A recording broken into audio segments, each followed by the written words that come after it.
2013 में राज्य सरकार की योजना प्रशासन शहरों के संघ के तहत कोटा के स्वायत्त शासन मंत्री श्रीमान धारीवाल जी साहब और राजस्थान सरकार के माननीय मुख्यमंत्री अशोक गहलोत साहब ने सभी गरीब जनता के लिए एक बड़ी योजना दी थी प्रशासन शहरों के संघ, जिसके तहत जो व्यक्ति 1995 से पहले से किसी कच्ची बस्ती में या अतिक्रमण की जगह रह रहा है और वहाँ पर किसी तरह का कोई मास्टर प्लान नहीं है, तो ऐसे व्यक्तियों के लिए, ऐसे परिवारों के लिए राज्य सरकार द्वारा प्रशासन शहरों के संघ के तहत उक्त भूमि जिसकी साइज 900 स्क्वायर फीट से कम है उसको उसका मालिकाना अधिकार देते हुए और मात्र 1 रुपये फुट में उनको जमीन आवंटित यानी पट्टा जारी करते हुए उनको मालिक बनाया।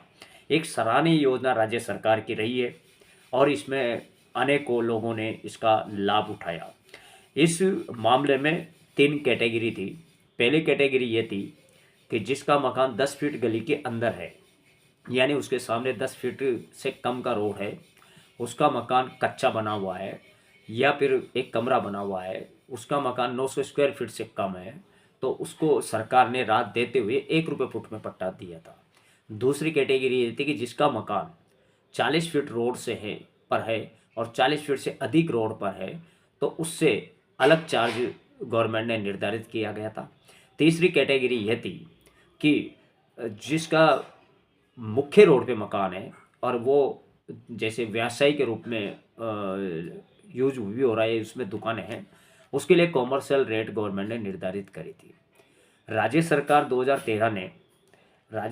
ने 2013 में ये योजना गरीबों के लिए जारी करी थी, लेकिन गरीब तो लाइन में खड़ा रहा और जो मुख्य मार्ग पे जो मकान थे जिनके 10-10, 8-8, 10-10 दुकानें थी, 4-4 स्टोरी मकान थे और कॉमर्शियल लैंड यानी वो व्यवसाय के रूप में उस मकान को यूज कर रहा है, उन मकानों को भी 1 रुपये फुट में पट्टा बना दिया।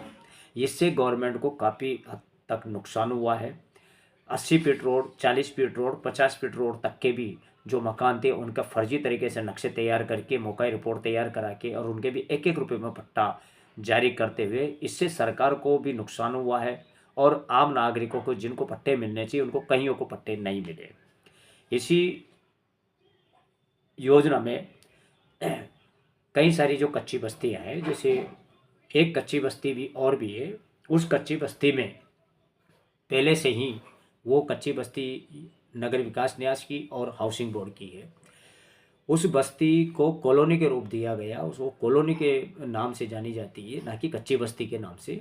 लेकिन लोगों ने वहाँ पर जो खाली पड़े थे हाउसिंग बोर्ड के मकान और नगर विकास न्यास के मकान जिनकी साइज 20-50, 20-40, 25-50, 30-60 और 40-70, ये मकान 1980-1995 में आवंटित हुए हैं और इनकी 1980 में जो रेट थी वो 2,60,000 रुपये थी और 1995 में जो रेट थी इसकी 3,50,000 थी। लोगों ने हाउसिंग बोर्ड यूआईटी से वो मकान आवंटित कराए, अपना राशि जमा कराई, आवंटन पत्र लिया, कब्जा पत्र लिया और रजिस्ट्री करवाई।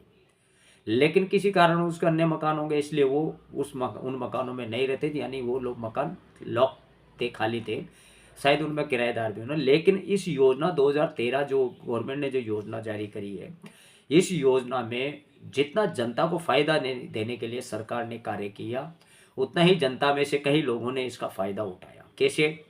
जैसे हाउसिंग बोर्ड का ये मकान, हाउसिंग बोर्ड का लेटर है ये। अब जो हाउसिंग बोर्ड ऑलरेडी जब किसी को अपना मकान आवंटित कर चुकी है, रजिस्ट्री कर चुकी है, पैसा ले चुकी है, कब्जा पत्र दे चुकी है, उन्हीं मकानों का कैसे नगर विकास न्यास ने पट्टा बना दिया। जो मकान की कीमत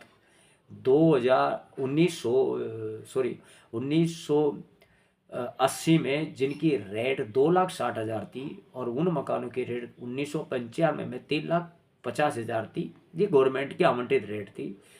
और मार्केट वैल्यू देखी जाए तो उन मकानों की रेट 2013 में 50 लाख से लेकर 1 करोड़ रुपए थे, क्योंकि वीआईपी कॉलोनी के रूप में जानी जाता है वो। उन मकानों पे नगर विकास न्यास ने पट्टे जारी कर दिए, यानी जिसका पहले से पट्टा जारी है, आवंटन जारी है, रजिस्ट्री हो रही है, उसको भी नगर विकास न्यास ने पट्टे कैसे जारी कर दिए। ऐसे लगभग कम से कम 500 से 700 ऐसे पट्टे जारी हो चुके, जो ऑलरेडी मकान पहले से ही बिके हुए हैं या आवंटित हो हुए हुए हैं और उनकी राशि जमा है। लोगों ने उन्हीं मकानों के ताले तोड़ के उनका सर्वे करवा दिया और जिस मकान की कीमत 50 लाख से 1 करोड़ रुपए है, उस मकान को मात्र पट्टा जारी करा के मात्र यानी 1200 और 2700 रुपये में वो मकान अपने नाम करा लिया।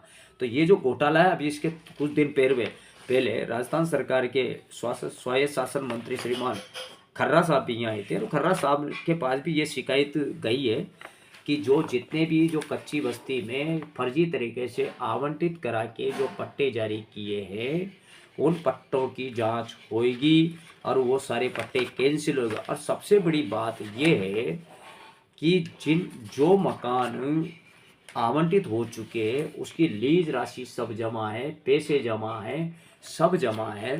उन मकानों की दोबारा यूआईटी ने पट्टे जारी कर दिए। ये यूआईटी के पट्टे हैं और जारी करने के बाद लोग बहुत होशियार निकलते हैं, क्योंकि जनता गरीब तो है और जनता भी होशियार है कि उन्होंने तत्काल प्रभाव से 1 करोड़ के मकान के 2700 रुपये में पट्टे जारी करवा के और बैंकों से लोन भी ले लिया।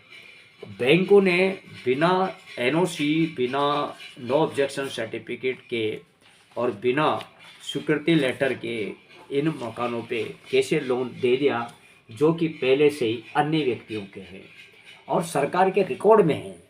लेकिन ये सब धुप्पल चल रहा है। यही हाल जब उस टाइम में 1 रुपये फुट में ज़मीनें दी थी, यानी गरीबों को लाभ दिया था, और 2018 में भी 501 रुपये में पट्टा दिया था। उसमें भी सरकारी भूमि के भी पट्टे बन चुके हैं, कई सारे मामले सामने भी आ चुके हैं और उसमें एफआईआर भी दर्ज है। लेकिन सवाल ये है कि जो मकान ऑलरेडी गवर्नमेंट की नज़र में आवंटित है, उसकी राशि जमा है, तो नगर विकास न्यास ने बिना सत्यापन किए उनको पट्टे कैसे जारी कर दिए। क्या केडीए अब इसमें एक्शन लेगा? क्या केडीए इसमें कोई कार्रवाई करेगा? या सरकार द्वारा जो जिस तरह से बोला गया है कि हम ऐसे लोगों के खिलाफ कार्रवाई करेंगे, चाहे वो नगर विकास न्यास का व्यक्ति हो या फिर वो कोई भी हो XYZ, उसके खिलाफ सरकार कार्रवाई करेगी। और कई सारी शिकायतें राज्य सरकार के पास भी जा चुकी है और फर्जी पट्टों को लेकर सरकार वैसे सख्त भी है, लेकिन कितनी कार्रवाई करेगी ये तो वक्त बताएगा। इन लोगों के खिलाफ कोई कार्रवाई नहीं हुई है। ये 2013 में पट्टे जारी हो चुके हैं। जो मकान अब जिनके मकान हैं वो भटक रहे हैं, तो मेरा मकान कहाँ है? क्योंकि उन्होंने उक्त मकानों को पट्टे बना के तुरंत तुड़वा के लोन लेकर उनके निर्माण करवा दिए। अब लोग ये सोच रहे हैं कि मेरा मकान कहाँ है। लोग ढूंढ रहे हैं, पुलिस के चक्कर काट रहे हैं, अदालतों के चक्कर काट रहे हैं। आखिर क्या सरकारी योजना जितने लोगों को राहत देने के लिए आती है, क्या ये वाकई में लोगों को भ्रष्टाचार करने के लिए आती है या भ्रष्टाचार को बढ़ावा देती है? क्यों नहीं सरकार इनकी मॉनिटरिंग करे। और सरकार का दायित्व बनता है कि ऐसे लोगों के खिलाफ जिसने सरकार का, जनता का नुकसान किया है, ऐसे लोगों के खिलाफ भी कार्रवाई की जाए। और जिन बैंकों ने इन मकानों पे जो लोन दे दिया, उन बैंकों के अधिकारियों के खिलाफ भी सख्त कार्रवाई होना आवश्यक है। और अगर ये कार्रवाई नहीं होती है तो इस भ्रष्टाचार, जो सरकार का मोटो है कि ना तो हम भ्रष्टाचार बर्दाश्त करेंगे और ना ही हम आतंक बर्दाश्त करेंगे, लेकिन अगर इन लोगों के खिलाफ कार्रवाई नहीं होगी तो फिर सरकार का जो आदेश है, सरकार का जो सख्त टिप्पणी है, उसका कोई महत्व नहीं है। मैं जगदीश प्रसाद नायक, आरटीआई से निकाले ये दस्तावेज ये बताते हैं कि कोटा में सरकारी योजनाओं का बंदरबांट किया गया है और ये अधिकारियों की मिलीभगत के बिना नहीं हो सकता। अगला हम देखेंगे कि कैसे 2013 में बीपीएल के नाम पे, बीपीएल योजना के नाम पे कैसे सरकार की राशि ऐसे लोगों में बट गई जो लोग उसके पात्र नहीं थे। यानी कोटा शहर के अंदर लगभग 4,500 चेक 55 हज़ार रुपये के आवंटित किए गए और वो राशि खातों में भी चली गई।